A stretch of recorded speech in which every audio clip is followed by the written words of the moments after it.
The BBC's had a pretty bad week, north and south of the border.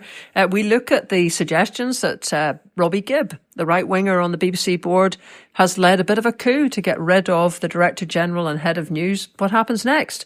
Does the licence fee payer have to cough up millions to compensate Donald Trump for apparent hurt to his reputation? We discussed that, plus the hurt to yesers in Scotland, that there's hardly a mention of the lack of trust visible and measurable in Scotland as a result of handling of the Indyref all those years ago. We look also at prisons. David Lammy had a very bad week last week with all the escapees south of the border, but there is a planned early release in Scotland. What's that about, and why are our prisons full to bursting? We look at all of that with much more. Those are the headlines. Now for the podcast. Hi chums, and welcome to this week's Lesley Riddoch podcast. Lesley, you've returned from afar. Yes, I'm just laughing at you because you're full of cold, the same as me, aren't you? You're giving it lalty, which is wonderful. With my usual booming, hopefully the little I've said AI get over bots. the booming, for God's sake. Yeah, no. Anyway, nobody's got a kind of editorial line on booming here, which probably leads us into. It's been a rough week for the British Broadcasting Corporation. First of all, they had you on Any Questions, which was quite spicy. Limited applause, I noticed, for Mr. Bowie and Mr. Shanks, but you were giving it loudly. In case anyone thinks that there's been a reincarnation of the fabulous David, it was Andrew Bowie of that parish, the Tory MP, who's also, I think, shadow energy for the Tories. There was Michael Shanks, who is the energy minister, and Pete Wishart, who's deputy leader of the SNP Westminster Group. I'm just shuffling my wee thing. It was actually held in Dundee Burns, and venues can kind of volunteer to have any questions. I think given that I don't know if there's a vast listenership to Radio 4 or Any Questions in Scotland, I don't think people probably put themselves forward much. It's usually quite, I know I'm going to get it in the neck now, genteel sort of places like churches and kind of, stuff. So Dundee Burns, it was quite a surprise actually, and it was good to get us all out there. It's an industrial part, a new industrial part bit of the outskirts of Dundee, where all the food for food parcels is stored. It's quite cool because it has got, food in it, basically. So they're not trying to keep it hyperheated or anything. So by gum, it was kind of nippy. And I think everybody was a bit, whoa, okay. They got the heating in for the audience. So it was a different sort of gig. And quite clearly, if there's going to be questions raised about child poverty, when you're in the middle of a whole series of towering baskets of food for poor children, you could probably also, think which way the audience was going to go. So I just kept nipping away, basically. But I'd have to say, Michael Shanks, I mean, it's hard to judge this because he probably did a straight bat for the Labour guys, but that's just not enough. I mean, I feel this now about so much, whether it's broadcasting or politicians or whatever, you have to kind of come out from behind the curtain. You can't just sit and go, here's the line, and just rattle your way through it in a sort of soulless, anybody else could be doing this kind of way. And I've done it 7 times already. Nobody ever particularly liked it, but I'll just do it again. You've got to kind of come out and just try and read the room or just respond to what you think's going on. And nobody basically does that. So it was kind of relatively easy to be as disruptive as one was able to be with a cough. Yeah, I mean, that struck me really. He kept saying, big beastie questions about child poverty. And instead of having any kind of really colourable, it's very complicated and I used to work here and I used to do this and, we don't want to just give people payments and, what about the Scottish government and their drafty homes and ... And, it didn't seem to tackle any of the actual questions, just kind of fluffed his way around it. No, but this, surely you must, Joanna never toed the line knowingly on anything, so I can see, but, if you're a cabinet minister, right, he's obviously been given a line and just told to stick to it. I mean, actually, we ended up sharing a cab back. There's a taxi took me across the river. That was one of the shortest trips to a gig I've ever had in my life, actually. But Michael Shanks was taking the train back to Glasgow. And as we were going back in the train, he was kind of saying exactly what you were saying. He used to work in the voluntary sector and he worked in a charity that he had connections with Dundee, and he was struck by Dundee that they were working in 6 or 7 schools in Dundee. And actually, all of them had a sort of, if you like, equal levels of deprivation. There was nowhere that was clear of it. There was nowhere that was steeped in it. It was kind of sitting equal in all of them because they were trying to find particular hotspots and they couldn't find a hotspot in Dundee. It was kind of a slightly everywhere spot. So we ended up having an interesting conversation about the sort of mixter maxter nature of Dundee and how it didn't have a new town. It was kind of always stayed in its medieval form until big mashing changes happened in the 1960s. And as a result, it's got a very mixed population throughout it. So it was actually reasonable crack. I totally hope I didn't give him the lurgy. I was trying to talk to him and look out the window at the same time. But it was kind of, none of that crept its way into, his background in Dundee or things he'd done. It's an elementary rule of anything when you go somewhere that you try to dredge up some connection with the place. And surely it's not that difficult if you've actually been there, but still, by the by. So I don't know what difference it made. And the other thing is, I did like Alex Forsyth, the last that was doing the kind of. Just about to say just that. You're obviously looking at my notes here. Well, this is childish, but hey, this is me, right? She's the same height as me. My God, I'll tell you, the number of times you ever meet a woman who's the same height is small, right? Nearly 6 foot. Anyway, that's by the by. She's very no nonsense and sort of down to earth, and was also really encouraging interruptions. And then when I'd sort of basically kind of had my little nugget, she just had a very delicate, that'll be enough, like a sort of patrol lady holding her hand up to the traffic when she's putting the bairns across the road look, which worked. So she kind of pulled us all in and out, as it were, to try to get a bit of liveliness in it. I did feel everybody else could be a bit more combative, but I always find this seems to be my role, is to go in and ruck it up. And this may flow into what we go on to discuss, but it actually does take quite a lot of mental energy to kind of know that you're going in to be the one, which is usually what it's like. Obviously, Pete Witchett was there as well, but still not being quite as disruptive.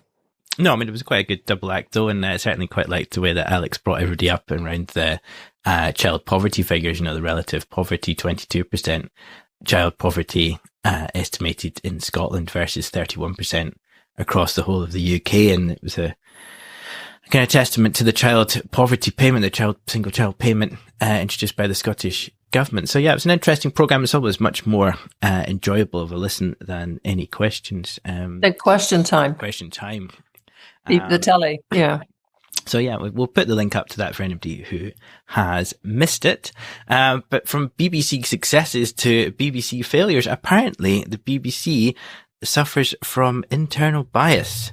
Having come through a 2014 referendum, we were none the wiser of this, of course, and it's all come as a bit of a shock to the UK.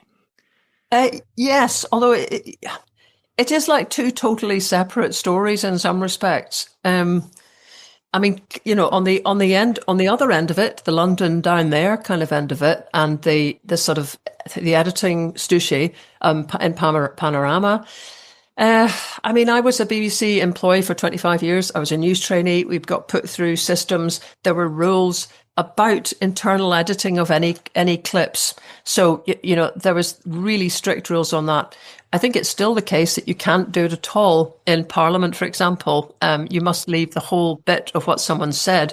And if they told you freaking rigid, you still need to hear it. Then you can pop out and the presenter can say, and then she droned on for another hour and then said, and you come back again. So, anybody working in the Beeb, this was an independent company, but it was overseen by Panorama. So there's not much excuse about it. This is just bang to rice, a mistake. They shouldn't have done it. Of course, then, if everyone will have heard this by now, the mystery of it is why somebody just didn't kind of cough to it, apologise and move on. That would be because, over the piece, Donald Trump was actually encouraging an advance on the capital. I mean, that is pretty clear. They will feel over the piece that they kind of were essentially fair to what he was saying. That's all by the by when you do just that little thing. That's why that's why we were all trained, because it's like a total hostage to fortune that we think. It's maddening, annoying, and yet there it is. So they stalled and stalled and stalled. And there's a lot of conspiracy now today around all of this. A lot of it centering on one guy called Robbie Gibb, who is not the kind of fourth or fifth member of the Bee Gees, but a guy with deep sort of political affiliations here. He was appointed by Boris Johnson in 2021 as a political appointment to the BBC, which is allowed. He was chair of the BBC board. Another guy, Richard Sharp, was non-executive director. Right, so Gibb had quite a pedigree. He had been the director of communications for Theresa May, an editorial advisor at GB News. He'd skipped backwards and forwards to the BBC, and he is on a committee which also took Mike Prescott on as an advisor. Now, Mike Prescott is the guy whose memo was leaked to the Daily Telegraph and apparently given to the head of the board of the BBC, Samir Shah, which listed a whole load of stuff that was wrong. The Panorama edit was one. Coverage, supposedly pro-Palestinian coverage by the BBC and pro-trans stuff was listed, as well as other things. So there was a kind of catalogue of, here's all the stuff that shows that the BBC is a load of woke kind of, twattery, which Mike Prescott came up with. And so there's a sort of food chain of all these, I mean, to be really blunt about it, kind of fairly right-wing people who've all been slotted into the very heart of the decision-making process of the BBC. And by some accounts, The Guardian has an account today which suggests that the lass that resigned as the head of news, she was basically kind of caught in the crossfire in a board meeting last week when Robbie Gibb absolutely went for her and suggested that, just about everything was wrong. And lots of other people within the board on the right kind of backed him up. And that's when it looked like she suggested that things should move. There was also a suggestion that this last Turnus had actually wanted to get in ahead of the problem and apologise, and was stopped by Samir Shah. So, I mean, a lot of people in Scotland, I'm sure, and who are not within BBC circles will just go, well, so what? It's just a lot of people. I mean, I can't even remember her Christian name, which just shows you how much she is embedded in my thinking, and probably less so if you never work for the corporation. And yet, it is kind of pretty significant because these guys have been singled out by John Swinney, which is unusual because John is not much of a singler outer on anything. And Ed Davey, who's called for Robbie Gibb to be chipped off the board. The board is going to be the ones that now go on to appoint the next Director General. So you've got, if a lot of the problem at the centre of this is a real right-wing mover who has no hesitation about linking up with others and inviting onto the board others, then you've got a real moment coming where, there'll be pretty major question marks about the kind of decision you could make on Director General. And that's before we've even got to Scotland, right? Yes. I mean, it's obviously, they pride themselves in impartiality. So this was a bigger problem for the BBC than it might have been for other media outlets. And certainly there are online reports of US outlets who did similar things with the Trump speech, but with the kind of obvious jump cut that you could see that it kind of gone from one thing to the other. It did also feel kind of completely unnecessary. I mean, that it's been quite well established that he was inciting insurrection, or certainly contributed to it quite significantly. So that it didn't need to be done. And as you say, it wasn't simply just about the Trump coverage.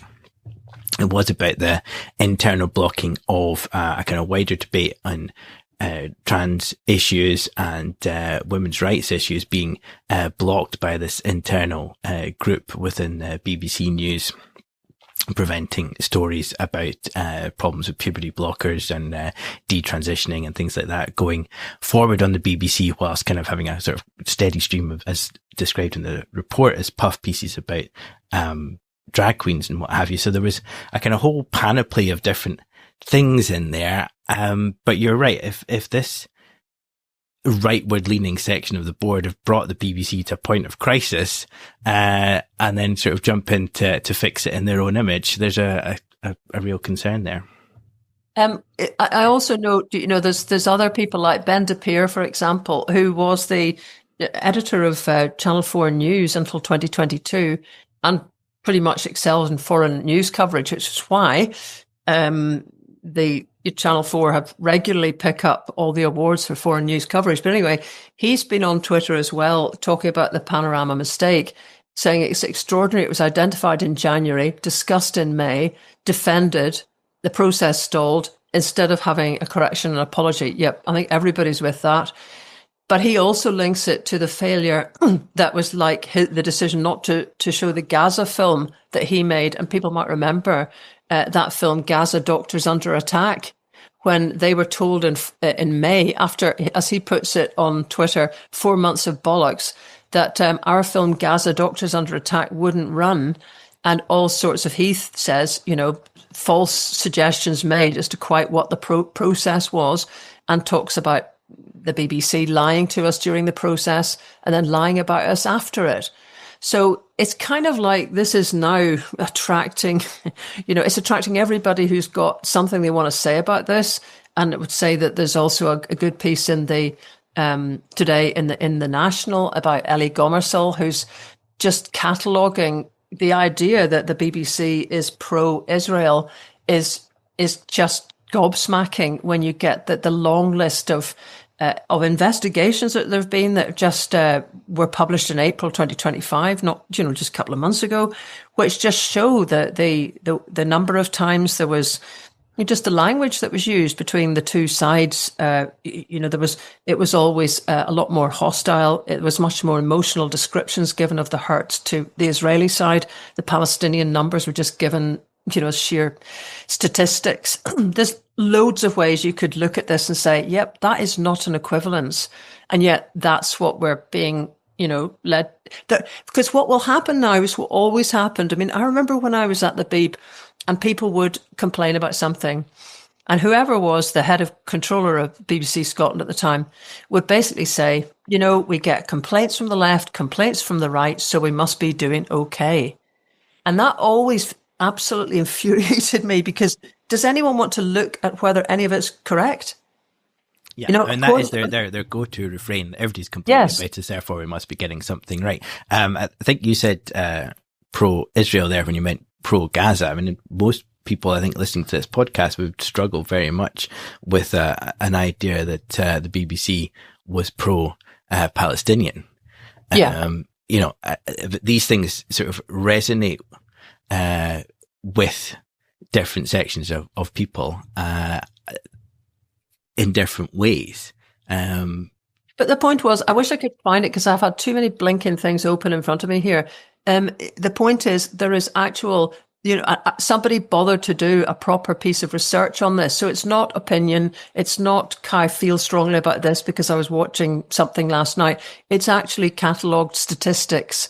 So of course you can shrug and say, we'll always be having, but that's the politics of it. The Beeb is sitting, and it has done for a very long time, particularly after it got gubbed during the Iraq war for talking about a dodgy dossier. It lost its Director General of the time, who was very popular with staff, Greg Dyke.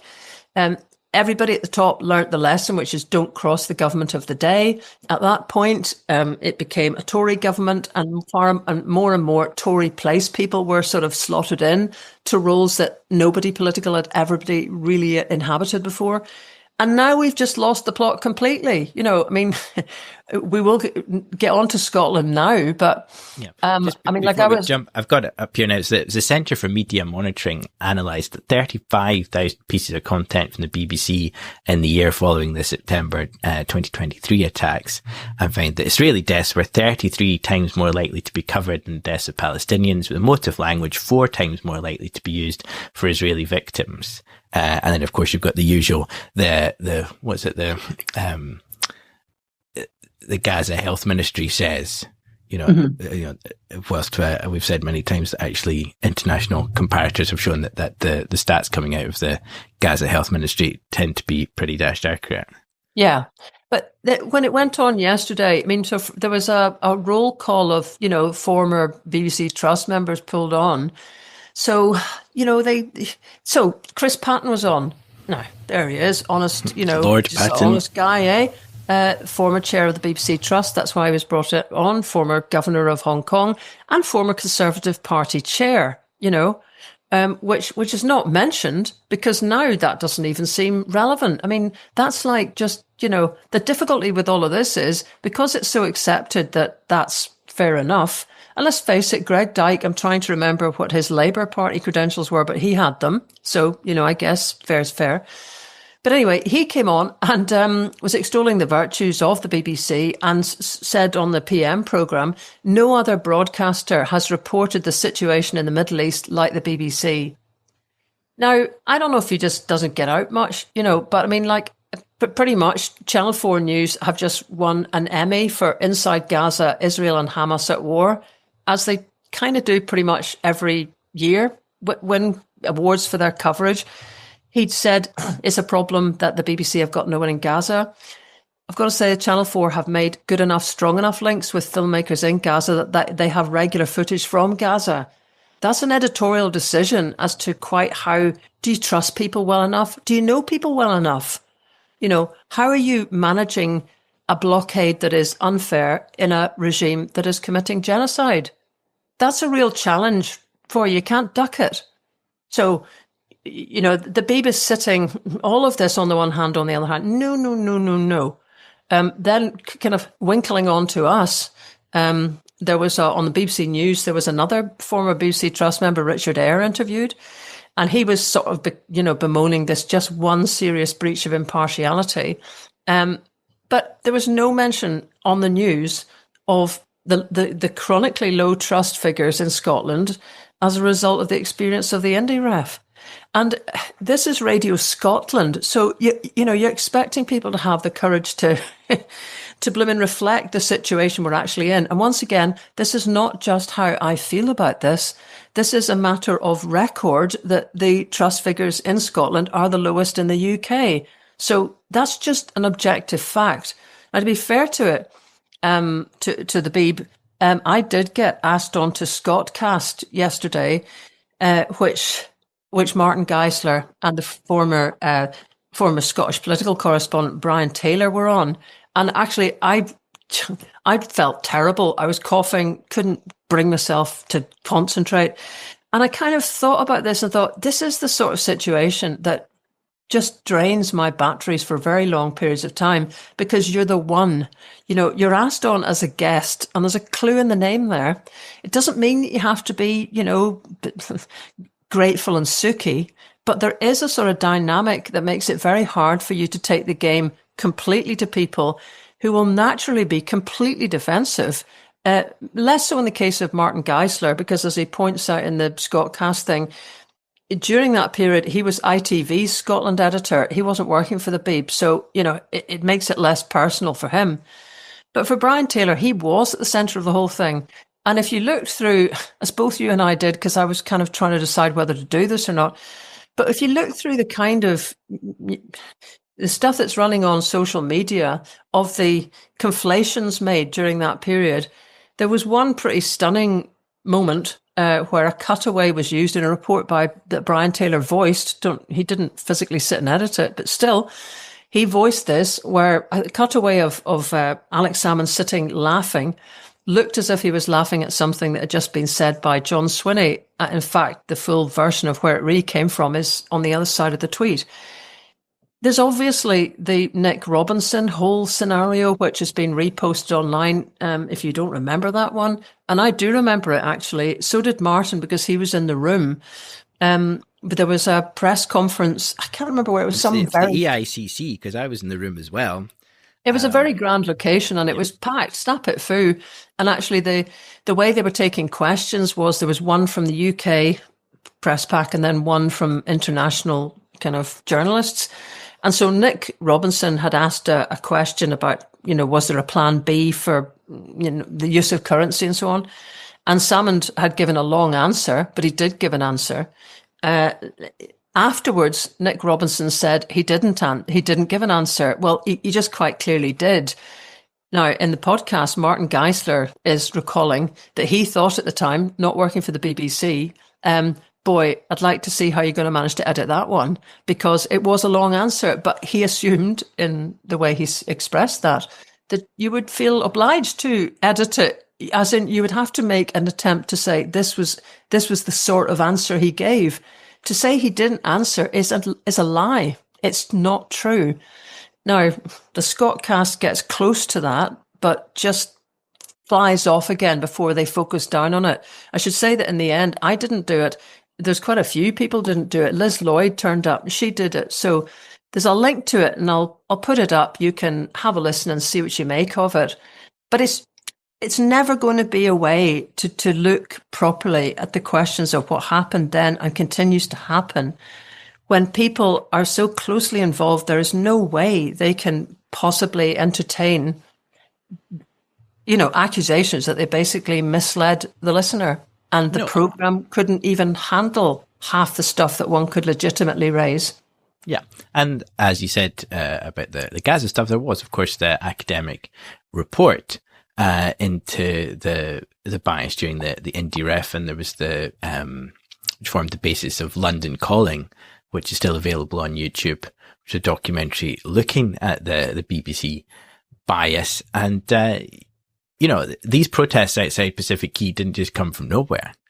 And the whole of the BBC, I think, had significant problems sort of reflecting the difference in the campaigns, with no campaign being a kind of, top-down media campaign with big bucks spending, and then this quite unexpected organic grassroots campaign building up from the yes side that just couldn't be matched. I mean, you've talked before about how, the BBC has, seeks to get this kind of absolute parity of coverage, but there wasn't really any grassroots in the No campaign, apart from Vote No Borders, which was a complete astroturf piece of fakery, which was exposed as being part of Lord Malcolm Offord's PR company, I believe, according to the London Calling documentary.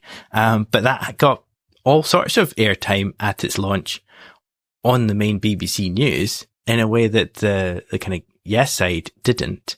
Not the BBC, but I do remember having an argument with an ITV guy. I think I've mentioned, months ago in the podcast, where we were really busy towards the end of the campaign. We had something like sort of 30 or 40 odd people out doing canvassing and having to split them into different groups.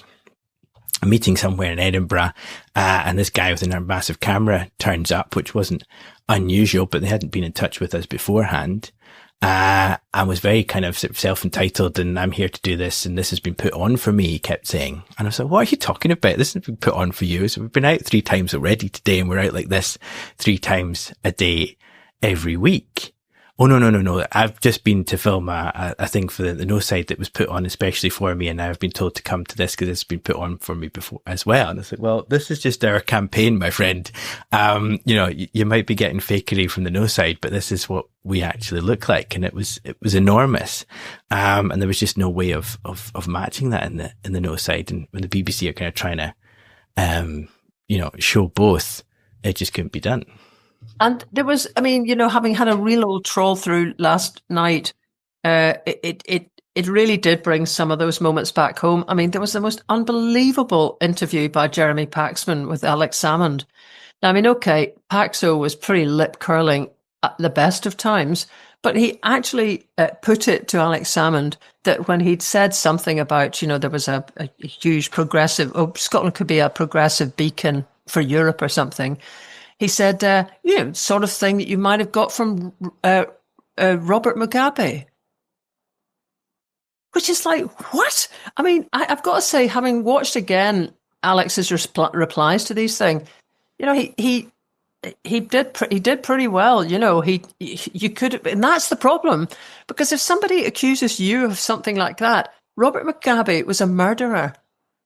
If you're really making those comparisons with somebody who is a democratically elected First Minister of Scotland, I mean, the anger would flow through me to the degree that I would be tempted to just get up and walk out, which is no doubt exactly what, what Paxman was looking for. He'll provoke people knowing they can't react emotionally the way they would like to the most outrageous things that was said. And, Alex kind of kept a calm surf and said, well, I think you're maybe getting a wee bit over the top there, Jeremy, as he did to, if you go through all those kind of stuff lobbed at him. I see other suggestions, perhaps it was contained in that film that you've mentioned, London Calling, that, there was kind of an equivalence eventually drawn between the whole campaign and the personality of Alex Salmond, which then allowed you to get to I could be interested in independence, but I just don't particularly like Alex Salmond kind of answer. I don't know how much the Union case would have survived if it hinged on the personality of Alistair Darling, and not to be unkind to him particularly, but just really, it wasn't made an individual personality issue on the other side. And looking at what Liz Lloyd said in that podcast, she said the problem for the BBC is it deals with disruptive ideas very badly. And it didn't put the enduring United Kingdom under scrutiny the same way that the independence proposition was put. And that's all true. And, that would be an interesting one to hear a proper BBC thought on, because I don't think they ever thought that they needed to have a scrutiny of both sides, ever. And I still think they don't think that that's necessary to do. In this instance, if you look at other referendums that were on, they did feel a need to have both sides of Brexit. They did feel a need to have both sides of the AV referendum on proportional representation. It's funny, it just dropped away when it came to the proposition that Scotland would be better out of the United Kingdom. The behaviour, the performance of the United Kingdom, even though David Cameron had already started the wheels rolling, actually, for the Brexit referendum during the Scottish referendum process. All of that was just left. So, for sure. But anyway, Yeah, well, Brexit, there was the Andrew Marr stuff with Barroso saying that, we'd be at the back of the queue, and there wasn't a queue, but they didn't actually counter that with any proper EU experts or other EU voices. And then, just as you were saying, about Alec, Andrew Marr had a thing with Alec, where Andrew Marr at one point says, well, I think you'll find it, in my opinion, it'll be very difficult for you to get back into Europe. And Alec very quickly snaps back going, is this now the official line of the BBC? Or is this Andrew Marr's view? Oh, I don't have a view. Well, you just said it was your view. Oh, well, having talked to various people, I think I would come to it does not hold in any way kind of impartiality. And at the same token, it didn't actually, as you say, tease out the pros and cons of the debate that were being had. It was remain within the UK or take up this madcap idea with Salmond. And blow for Salmond because, Barroso says this, or blow for Salmond because it was Luxembourg. There were some classics, actually, when you really trail through it. And this is maybe the thing, maybe my memory's rubbish, or because losing it was such a blow, and as many people have said, there was no attempt at a proper look through what actually happened. But my God, they were managing to make headlines out of, was it the foreign minister of Luxembourg? Who was interpreted as saying that, Scotland was kind of, independence was on a hiding to nothing. Again, when you look more, they then issued a kind of rebuke to the BBC from its coverage, saying they hadn't said that. They weren't weighing down one side or the other. They just said something about the difficulty of being a new state. He was talking about something about people sort of ceding from the EU, and how it's better to stay together and blah, blah, blah. And then this just got sort of picked up and seized upon, a bit like the sort of bendy bananas, it was just kind of making stories out of nothing, and presenting them as fact on the main 6 o'clock news. But of course, the figures for all of these things are pretty dire. And the number of people, getting their news from, television, and particularly kind of programmed news like 6 o'clock news and the BBC is going way down. And there are big problems at STV that you mentioned previously. And quite possible that, that's going as well. But interestingly, there was one graph, which I'll stick in the notes, which is the source is a YouGov survey for Reuters in June of this year, which is looking at the UK's most trusted news brands, and BBC News is at the top with 60% trust. Now, interestingly, it also has the largest, one of the largest don't trust categories of if you like, the straight news and media. And I'm sort of excluding GB News and actually the Daily Mail, Daily Mirror. I mean, okay, there's 49% of people don't trust those news outlets. But amongst the ones that you think are kind of fairly straight up, the Beeb has got 24% mistrust. There's far fewer people are undecided about the Beeb. They either trust it or they don't trust it. If you look at other things, like ITV News, it's got slightly fewer people trusting, 56, but fewer people mistrusting as well, 19. Now, I don't know if I'd be kind of singing hallelujah if I was coming out with a statistic like that based on a license fee. And again, okay, here's my prejudice. I still think Channel 4 News is excellent. It's on 56%, just behind the BBC, with a fraction of its resources, and only 18% don't trust. So over the piece, the way you get these analyses made of the net approval for any politician, if you took the kind of don't trusts and the trusts together, I don't think BBC would be sitting at the top there myself. But anyway, this will go on. And the point is, here's the thing. Now we've got the complication of Donald Trump weighing in.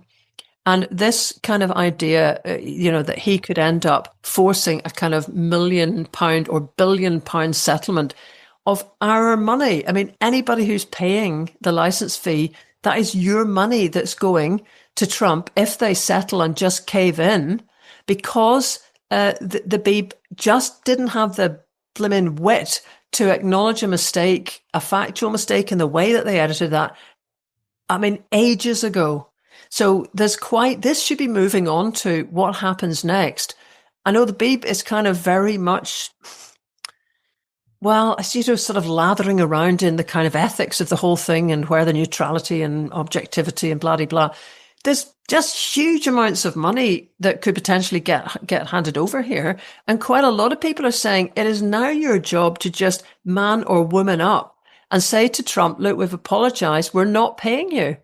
There's been some points made as well about the amounts of money that tend to be handed out with libel cases.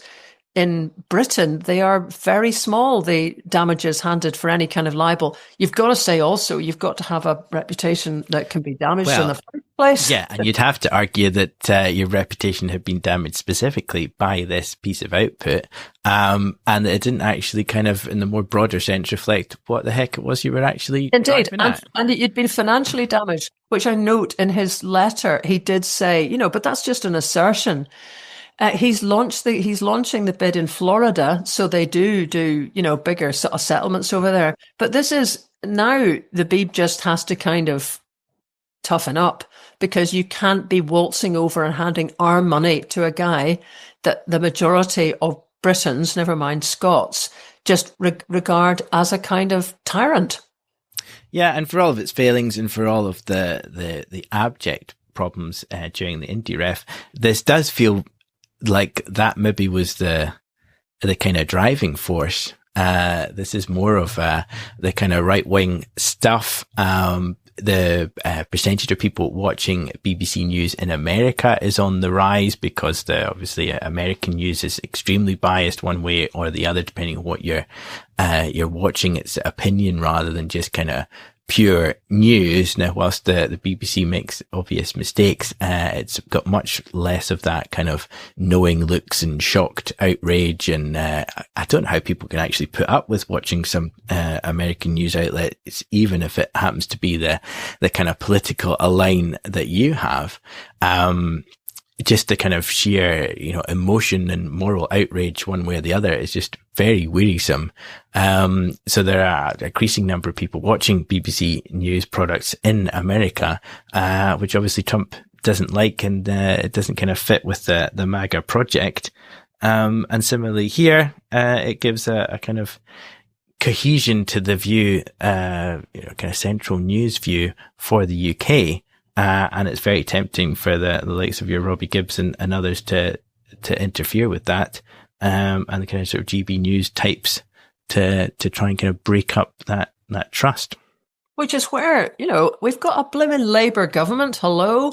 Now, Lisa Nandy will be on. She's the Culture Secretary. It's going to be quite a kind of interesting afternoon for quite a number of the cabinet, because David Lammy is also popping up to explain about prison accidental releases after making a real hips of it last week.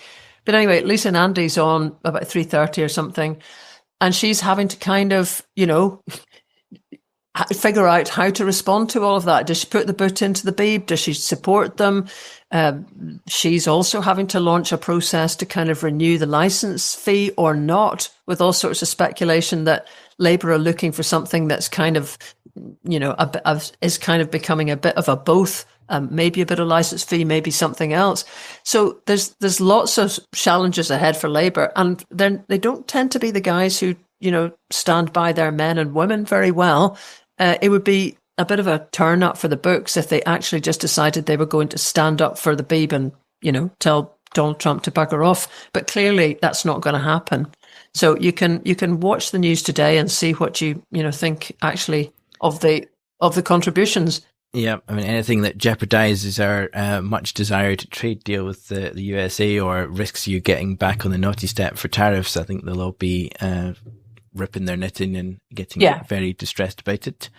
Talking of ripped knitting, I see the Shetland Island, what's it called? The Shetland Island Knitters, the Shetland Organisation of Knitters, were very vexed with this new knitting show on Channel 4 for kind of cultural appropriation and doing naughty things with Fair Isle knitting patterns. And they managed to put out a press release last year in the lead up to this program, calling it Fair Isle, as in like a supermarket aisle. And they talked about Peary patterns as Pearies and used all sorts of things that the Shetland Island knitters wouldn't use. And your man, I don't watch any of these competitive programs because they just drive me insane, and they're too formulaic. But somebody cut the arms out of his Fair Isle jumper, which apparently is their appropriate technique, and ended up getting disqualified, despite the fact that the producers had spent some time or wasted a lot of these poor guys' times in the Shetland Islands, asking them for their opinion and getting all sorts of help and support from them before they put the program out. So that didn't seem to have gone down very well with them. You just didn't mess with Shetlanders. In general, Shetland women and Shetland women knitters. I mean, and the whole with the knitting needle really is to be. It's such a very deeply ingrained part of their cultural heritage. I mean, I know lots of pals that go up to their can't remember the crowd. It's a festival of wool. It is, but I mean, anybody who's interested in this kind of stuff, Shetland is the epicenter of anything you want to go to, because they haven't allowed their stuff to get watered down. It's a bit like the French, who just insist on speaking French and will not incorporate Americanisms into their language. It's the only way you end up with a language. But anyway. Yeah. So. David Lammy's, back to him, says that not just the policies of the SNP, but the actual nationalist government itself is a threat to UK national security, which Douglas Alexander then agreed with. And poor Anas Sarwar is now having to defend this rubbish on top of tax hikes and winter fuel and everyone else is on the go. Can I have a wee shot at prisons before we move on to that? Because yes. It's a sad thing, this, because I was on the Scottish Government's Prisons Commission in 2007. And I mean, there's been a nano focus on prisons because of the accidental releases south of the border. And, just for a second, it's in the news again today because there's a programme of early releases from Scottish jails, which were at their maximum last Wednesday, and the numbers keep, pushing up. And the thing is, we will keep having massive problems with the prison sector and justice generally, because people cannot really bear to concentrate on it. it's something that you kind of focus on for a minute or two, and then as soon as something a bit more mainstream kicks in, that's it, gone. So, I mean, I fully expected that any questions would have a question, because that very day it had led all the bulletins was the accidental release business. It didn't come up from the people that were there. And it could well be because the Scots feel that's kind of like a problem south of the border. I'd actually had a look at it because I thought, let's not be, smug. But basically last year when there was, have I got all the statistics in front of me? There was 240, I think, accidental releases in England. There were 3 in Scotland. And if you look at our population size and adjust that, we should have had 8 times more, if we were having the same level of problem as they are south of the border. So, okay, there's not the same level of accidental releases that has scandalized people down the road. But we've still got the same problem that meant that we were appointed all those years ago. We were given the task of explaining why we have the same crime rate as all our neighbours and 3 times the rate of imprisonment. And lo and behold, when I had a wee look at the statistics, we currently have the lowest crime rate since 1974 in Scotland, and we imprison 3 times the number of people of pretty much all our neighbours except England. So we haven't moved the dial on this one. And, it's a whole combination of, a quarter of the people who are in there are on remand. So they're actually still innocent. And that's a real toughie, that. People will think, oh, no smoke without fire. Well, you fine.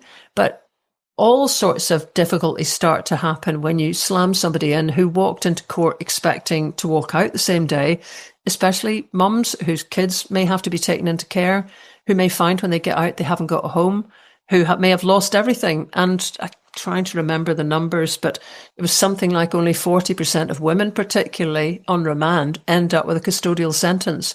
So, that's not to say that they don't get some community payback thing. But the point is, you've then just caused massive problems to someone who is actually going to get back out again and told to get on with life. And the whole difficulty of all the disposals that are on the go is that the sort of stuff people may need about drugs, for example, is not there in the community. And so some sheriffs are actually sentencing people to jail in the knowledge that if they get more than a year, they'll get onto an anger management program, or they'll get onto different kinds of educational programs. The bar rising slightly in terms of the length of the sentence, with the other mechanism that's come in, which is a kind of presumption against prison if the sentence is less than 12 months. So there's a terrible irony here that, of course, you don't want to be sending people to jail for stuff that is, just memorably described by one prison governor to me as nuisance behaviour, not criminal behaviour. Now, I quite get that if you're living in an area where there's endless antisocial behaviour, just all sorts of snash going on, nuisance behaviour rapidly becomes something that makes your life not worth living. But what can very often happen is just utterly chaotic lives because of drugs mean that people don't pitch up for court. Then they've got a contempt of court. Then they've got a criminal charge. And then they're on a route to prison. And then they make up the numbers. And then they take, whatever it is, 40,000 quid a year. And then they come out without very much that's changed. I mean, all of this is hopeless. And the sheriffs need to be really brought into this to buy into the alternatives to prison, because if they don't, and if they aren't properly funded, and they'll never be while nobody can be arsed speaking about it, we will continue to have overfull jails. Totally agree with all of that. And certainly that kind of low-level nuisance or repeated nuisance offending, kind of bordering on the dangerous, is a really difficult thing to deal with, particularly when it's fueled by, severe mental health difficulties and in combination with drugs. I've got quite a lot of experience with that in previous occupations where our office was sited in close proximity to somebody who had severe mental health difficulties and also a heavy drug use, and the amount of time, police time, anguish and upset that he caused within a pretty significant radius, and was well known to many people, just kind of the local BAM that most people will have perhaps in their community. The amount of cost involved and disruption to people is just so significant. And then the only thing that really kind of alleviated that was to put them on remand and take them out of the system, but it doesn't actually help them. And it's, you need some kind of halfway house between custody and community for that kind of thin edge of the wedge, the really most kind of difficult individuals. But, we had at some period, I don't have the stats in front of me, we were from sort of 2007 onwards, when the SNP government started bringing the crime down, particularly youth crime, imprisonment was falling, alternatives to prosecution and alternatives to prison, community sentencing was on the rise. But we don't seem to be seeing, certainly as yet, a kind of renewed focus on that because of the kind of political sensitivities that there are, the kind of attacks from the more right-wing parties in Scotland that the SNP somehow got a soft touch justice policy. Being quite bizarrely countered the other month there by the First Minister saying, well, we can't possibly have a soft touch justice policy, just as you say, Lesley, because we're banging so many people up in jail. Yeah, I think I did hear them say that they're going to have some kind of review about it at the moment, about overcrowding. There's an independent review of sentencing and penal policy underway. So there we are. Where are we now? 2025? I can't count. What? That's 18 years or something. And we're just going right back to the beginning again. There's plenty of academics who study this stuff really closely. You'd like to think some of them would be involved in this. I remember back in the day when we did this in 2007, it was my job I was a volunteer on this commission, but having the kind of media connection or experience, I had to try and chair open meetings for the public to come. Actually, if you didn't really pump up the volume, the public didn't come because it's a hard thing to feel a connection with. The day before we were due to do, I don't know, 4 or 5 of these meetings, one after the other, all the sheriffs who had agreed independently to take part all pulled out. I think they had their colours felt by their own organisation that this was not something, just let it go. We shouldn't have to explain ourselves. We're not accountable. Indeed, they have to be an independent judiciary. But if you've got new ideas about punishment and you've got people who have basically profound disagreements with that who are in charge of sentencing, you're going to have trouble. Yeah. Anyway, we can move on. Yes. Just very briefly, a light on Lammy's suggestion that the SNP are a national security threat, because it kind of maps in very well to the London Calling and the other tosh from the 2014 referendum, because this was picked up later by John Healey, Defence Secretary, who says that the Scottish independence would be a gift to Britain's enemies and put at risk the hard work of our armed forces in keeping us safe at home. And the continuation of the Scottish nationalist, of course I wasn't say the nationalist rather than the Scottish national government in Scotland's a threat to our security. But not the Chinese government, they're all right. It's the SNP, it's the biggest threat to national security, and this kind of renewed fixation on nuclear weapons as we take orders of nuclear armed fighter jets just seems a bit mad and totally against where I think certainly the majority of Scottish independence supporters are, if not the majority of Scots. But they can manage this because, just harping back to that podcast, it was something that Brian Taylor had observed, that you could have all the conversations you wanted, but if the SNP didn't have an answer to which currency are you using and what will happen to pensions, if you don't have a kind of one-line answer to that sounds pretty kosher, it doesn't really matter what all your other bias and everything is about. This is what his thinking is. Now, it's up to everybody who's in the position of being asked that they have got something that can be said and is coherent. And at the moment, the policy from the SNP and the SNP conference even is different, as I understand it, as to what we're doing, heading for another currency. And so then you've got to have a very vigorous defence of the idea that you don't want Trident renewal. And that's a tough one at a time like this. And I have seen some SNP politicians do a pretty good job of defending, there you are, defending that, because of course with Ukraine, invasion and Putin on the rise, it will make people feel, unless you really can put a lot of energy into your explanation, that opposition to nuclear weapons just looks like it looks wobbly. So it depends where people sit with this. If these guys, John Healey, all the rest of them, can just toss in that the SNP is a threat because it won't basically uphold nuclear weapons, you need to. And forgive me if there's been a very good riposte to that. I'm not listening to everything all the time, but it needs a very good defense rather than just looking at the face of it, because it is sort of ridiculous, a security threat, the SNP, but it drills down to something that isn't an issue that they will raise. They'll raise it at the next election, obviously. They'll raise it at the next independence referendum. It needs a good answer. Definitely, we are possibly seeing more of that kind of patriotic Labour stuff coming to the fore, and this is obviously coming to part of their the kind of focus grouping from before the election. Nationality, nation, flag waving, union flag, nuclear weapons. I mean, even Corbyn came particularly unstuck at some of these leaders' debates by refusing to agree that he would press the nuclear button if required. So, this is all. Yeah, you're going to get it, and you have to be strong in it. I mean, there is a strong answer to it, but you have to get there. And you're getting there with basically, in any sort of media situation, it's in my mind, it's almost a visual image of everybody else on that panel, and inevitably you're the one.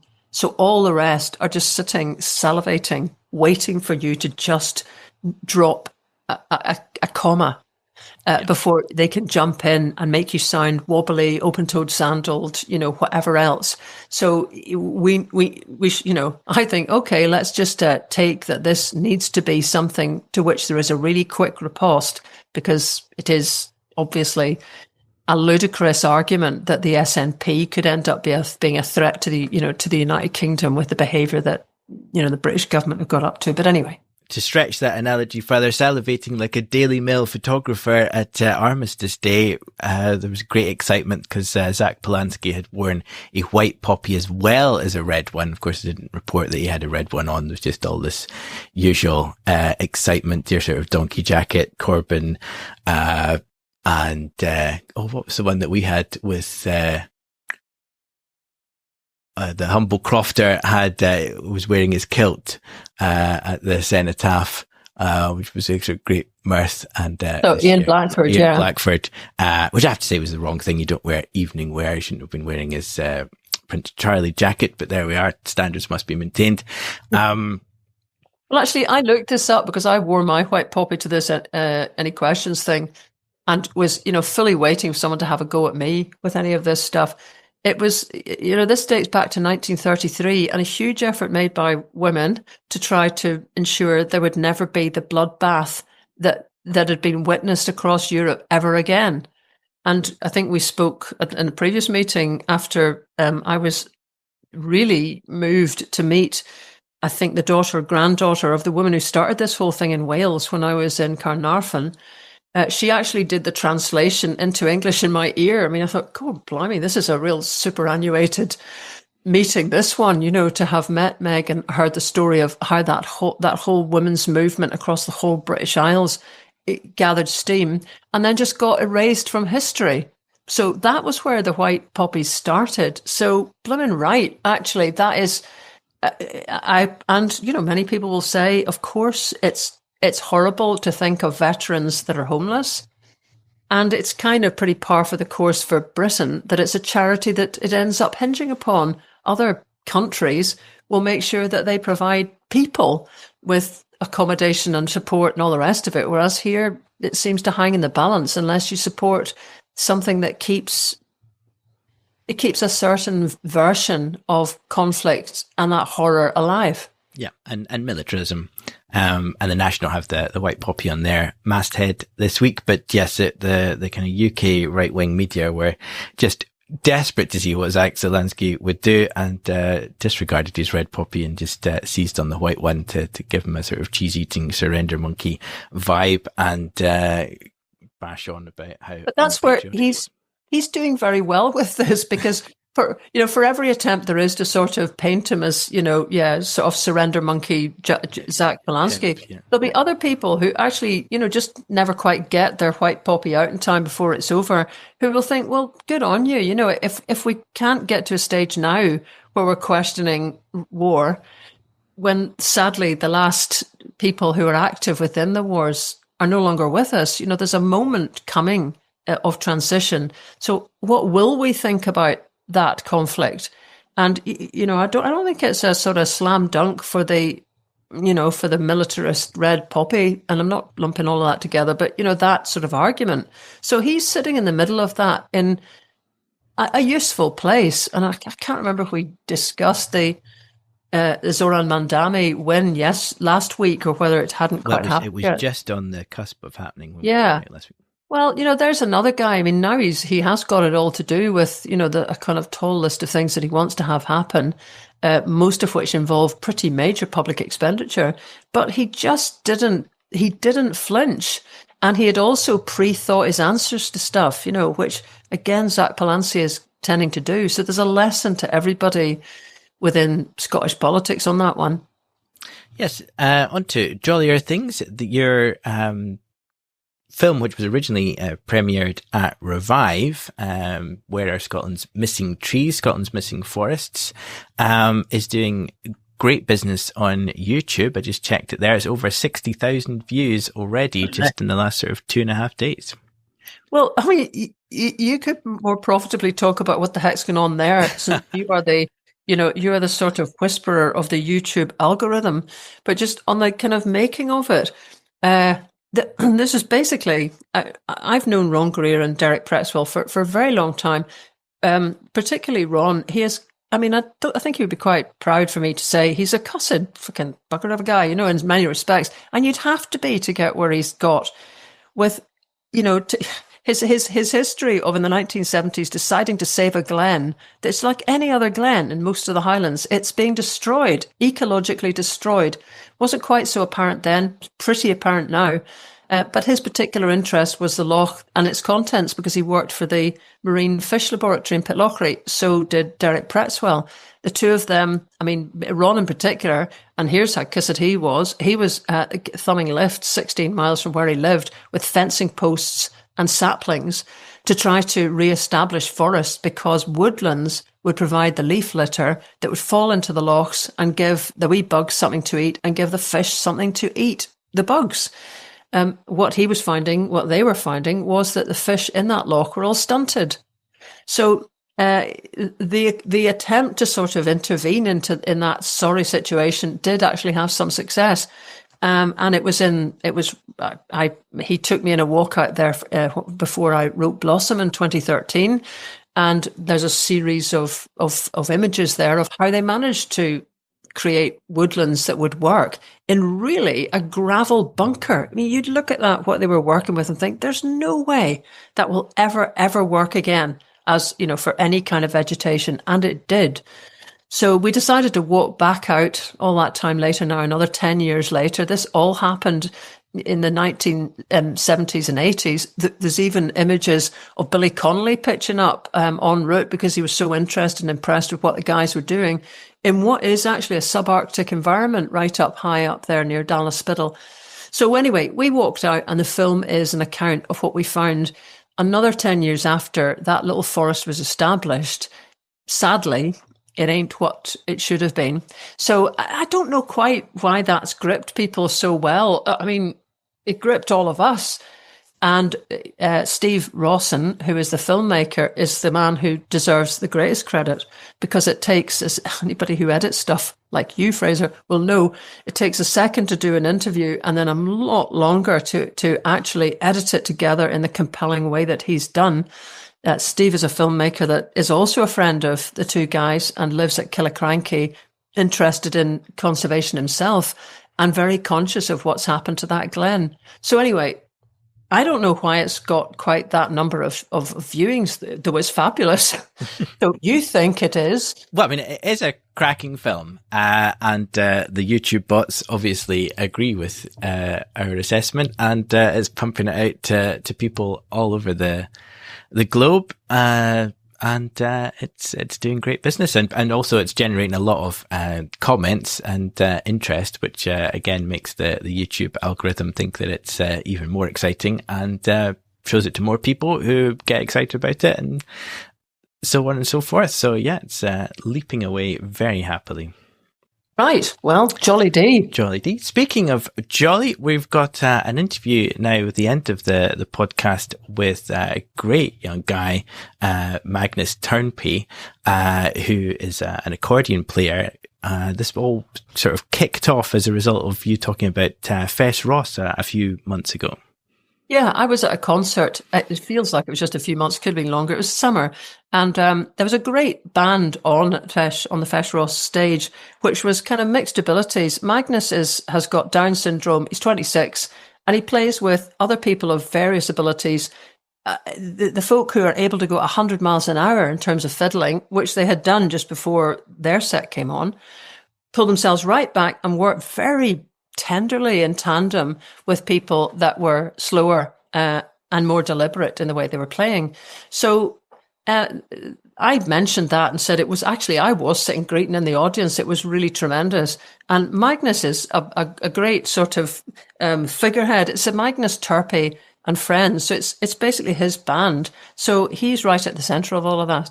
Anyway, his mum got in touch with us. She also plays within the band. She's an accordionist, and suggested that we might want to support his bid to win an award at the Trad Awards coming up very soon, as the new coming act of the year. So we thought, well, let's hear a bit of why they should get our vote. And we're going to hear that now to play us out. So don't just listen to it, because it is fascinating and he is a great player. I'm going to put up some links to some of his other music, but also a link to the voting. Now, it does require a wee bit of effort. There's a billion questions on the Trad Awards. You're only really interested in question 6 and question 11. Question 6 is a community project of the year, where you can vote for the great crowdfunding work that was done to re-release Dick Gaughan's work, and question 11, which was the up-and-coming artist of the year. So all you need is your name, your email, and page through till you get to 6 and 11. You can ignore the rest if you don't know the answers to anything else, or you don't have an opinion on best songwriter of the year or what have you. If you do, fill that in. If you don't, keep paging, and you'll get to the end and your vote will count. And on that note, we'll see you next week, chums. But we're now going to play out with a short interview with Magnus and the band, which is really fascinating. And stick around and listen. Magnus Turpey and Friends has been nominated for the Up and Coming Artist Award in the Trad Awards. The deadline for voting is quite soon. So here you are. We have Dominic, who's in the band, plays guitar, sings, and does a bit of fiddle. We have Linda. Magnus is the main cheese, Magnus Turpey, and he will talk very, very soon. But in fact, let's start off by saying, Magnus, why should people vote for you in this award? Because we are very good and rich and parts on audience which other bands can't reach. This is a band which has been put together.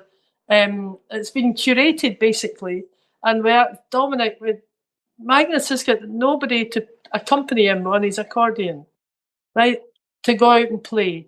And so originally I went to Dom and I said, Dom, you're a great guitar player and he's sensitive, he listens. Would you accompany Magnus in a couple of gigs? And so that was it. Because Magnus has gone through an education system that doesn't recognise the abilities of people with Magnus's condition, and even if they just don't understand that what they're presented with a person with Down syndrome playing music is not necessarily a cognitive impairment, but also a muscular impairment, because people with Down syndrome are often born with this hypotonia, a low muscle tone, which affects their formant in here, makes it difficult to say the throat, because we're on radio. Yep. Yeah.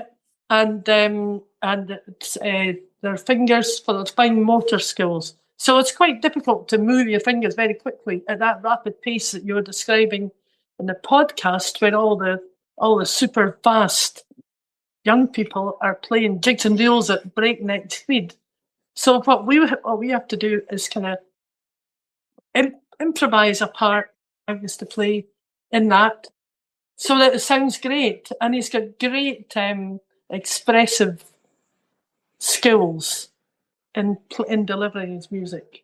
So for sure. I mean, Magnus, you've got incredible confidence and real presence in the midst of everybody there. I mean, you don't hesitate. You just go for it.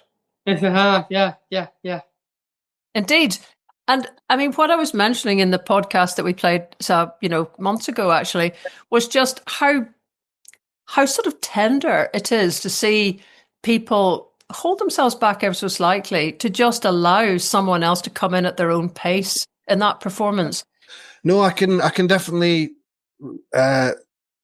agree with what you're saying about the whole ethos. I think often of the folk music thing, I find, is when it's at its most beautiful, it's like, as you mentioned, people going together. It's very much a coming together, and it's people from all walks of life, all generations, young and old, and everyone in between, really sort of coming together, playing this thing that seems to sit somewhere in the ether that we all know or look to know.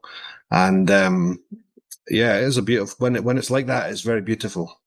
It is, because I thought that night, and I'm sure the Fesh in Ullapool would be the same, was that a lot of the songs that Magnus, you and everybody was playing were standards that anyone particularly with the Highland connection would know and sing along to. And it makes you all custodians of that shared cultural experience, which is a really strong thing, because that's Abdi then. That's everybody. That's Magnus, as well as somebody who can fiddle at 100,000 miles an hour. All of you together. And earlier this year, they were playing at Celtic Connections on campus, which is where the Celtic Music Radio picked the band up and have made the album of the week this week. But it's a different thing. It's a different band. It's more of a kind of professional band, Magnus, Turpie and Friends, and everybody's got an equal part. Nobody sort of shines out any more than any. But also, he's been in with Live Music Now Scotland. Magnus is a Pathways member of that, which is a special pathway they've made for people like Magnus, so that they can have a route towards getting into a music career. Mm-hmm. I should say we've got some recording of music of the accordion, Magnus playing the accordion, which actually we'll just have a little burst of now.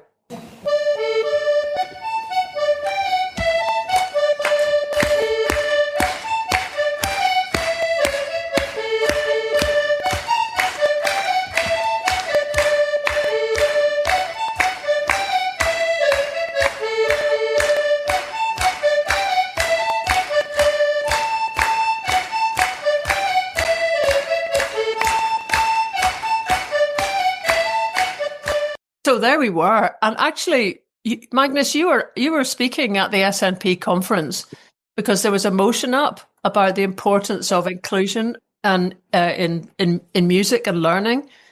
That was passed. Everybody was just blown away by your speech and the support you had for it. When it comes to just the question of inclusion, then, Magnus, when I was listening to the speech you did at the conference, You said something about people wanting to bring your support worker with you when you were taken, I think, maybe it was to the college. And that can actually act as a barrier to integration, because it's kind of gives someone else the job of making the connection, the human connection. Am I understanding that right? Yes, I have. Yeah. Because that's what happens, isn't it? You take somebody along, and nobody bothers to. I mean, part of inclusion, part of the requirements of the Act, the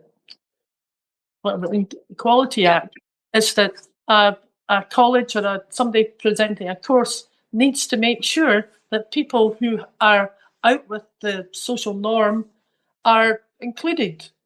They have to actually do that. That's part of the job. So Magnus supports other people. He supports other people in our band. He's critical to that band being there. And he's able to bring people along. With Live Music Now Scotland, he was playing with Shani Moody, the harp player, in the Usher Hall. Now they packed the organ gallery, which usually attracts 40 people. They had 191 people going along to see that. And that was Magnus has got the ability to pull people, to allay, to sort of calm an audience down. Mm-hmm. Yeah.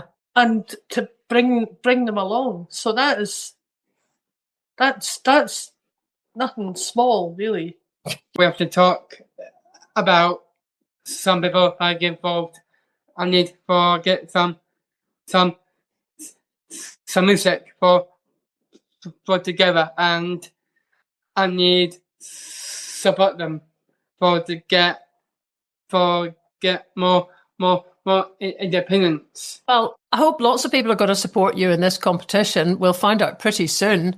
But it was brilliant to speak to you, and lovely to hear you in action. And I'm sure we'll see a lot more of all of you. Thanks very much, Magnus, Linda and Dominic.